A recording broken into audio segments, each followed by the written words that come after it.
Il y a eu un moment très important dans la vie d'Aline, qui a été son mariage. Pas le premier, avec... comment il s'appelait déjà? Florent. Mais le mariage avec Jérôme. Alors je vais me permettre de vous rafraîchir un petit peu les idées concernant ce qui s'est passé. Il y a déjà eu l'homélie du prêtre.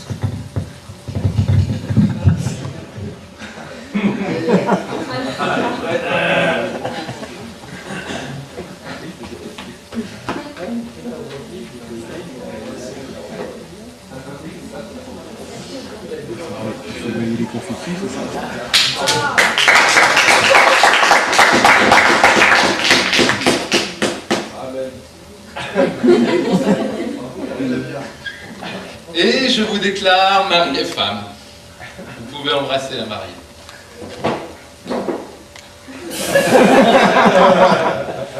Pas mal. Avant que nous passions à la communion, je voudrais dire quelques mots.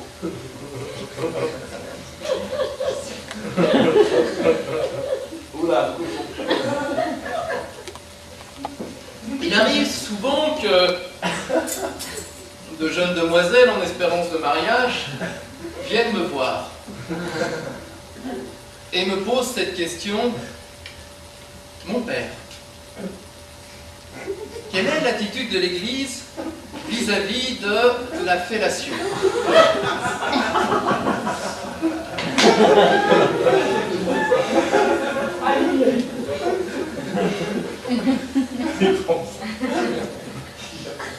Vous comprenez mon embarras?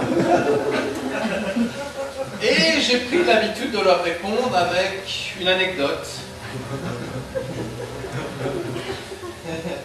La première fois qu'une jeune mariée vint me voir et me posa la question: mon père, quelle est l'attitude de l'Église envers la fellation? Je lui répondis: ma fille, Caroline, j'aimerais te répondre, mais malheureusement, je ne sais pas ce qu'est une fellation. Et elle me le montra. Depuis, quand une jeune mariée vient me voir et me demande: mon père, quelle est l'attitude de l'Église envers la fellation?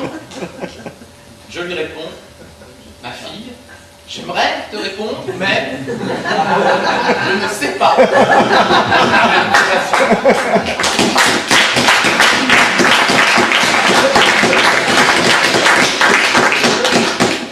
vous souvenez, le papa d'Aline a fait une intervention. Vous vous en souvenez pas parce qu'il me semble que vous étiez passablement ivre.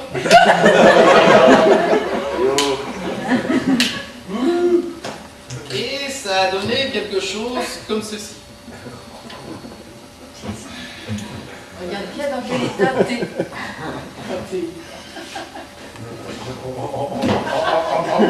Il n'y était pas. Mesdames, messieurs et amis de ma fille, il arrive un moment dans ce genre d'événement où celui qui paye est autorisé à dire quelques mots.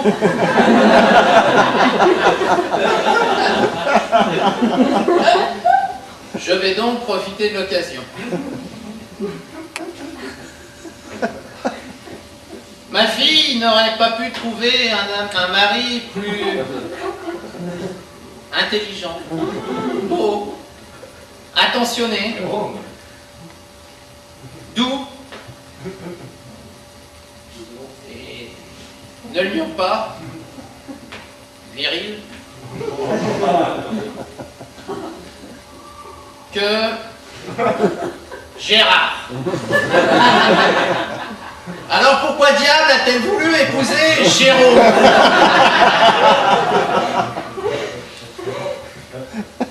La première fois que je l'ai vu, j'ai dit à mon épouse: pour être supporter de Monaco, ce garçon doit souffrir de sérieuses lésions cérébrales.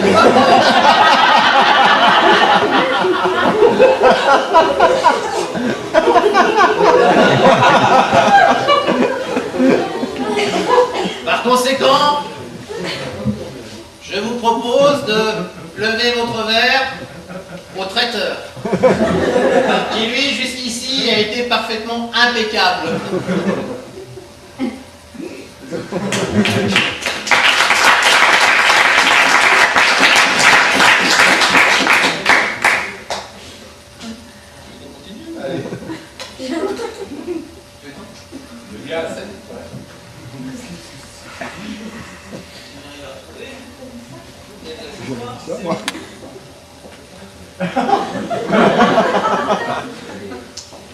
Et voilà ce que ça aurait pu donner par la suite, ce que ça donnera sûrement.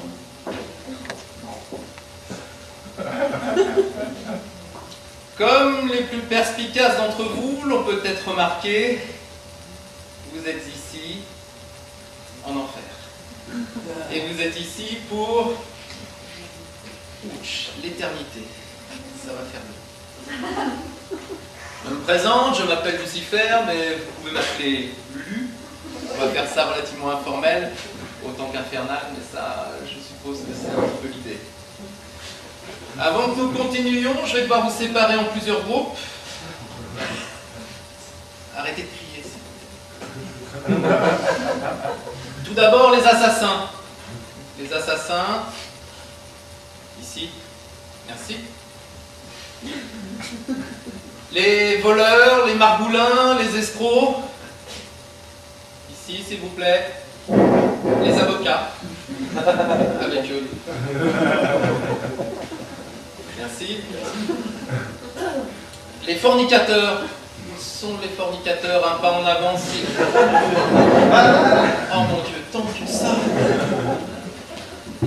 Les fornicateurs adultères, s'il vous plaît, ici. Les fornicateurs adultères mâles, si vous pouviez faire la queue devant cette petite guillotine, là. C'est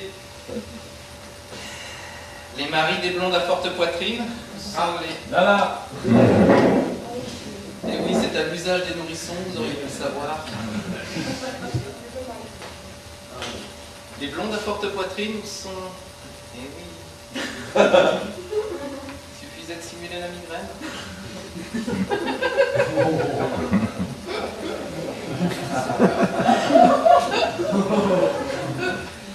Où sont les chrétiens? Les chrétiens, s'il vous plaît. Eh oui, je suis désolé, les juifs sont bien peuplés. Les athées? Où sont les athées? Vous devez vous sentir un petit peu couillon, non? Avant que nous continuions un petit peu plus, est-ce que quelqu'un aurait des questions? Les toilettes. Si vous aviez pris le soin de lire votre Bible, vous auriez vu que c'est la damnation éternelle sans soulagement. Si vous n'avez pas pris vos précautions avant de venir, ça risque d'être un tantinet long. Bon, je vais vous laisser avec mon assistant, Adolphe, et on se retrouve après pour le barbecue.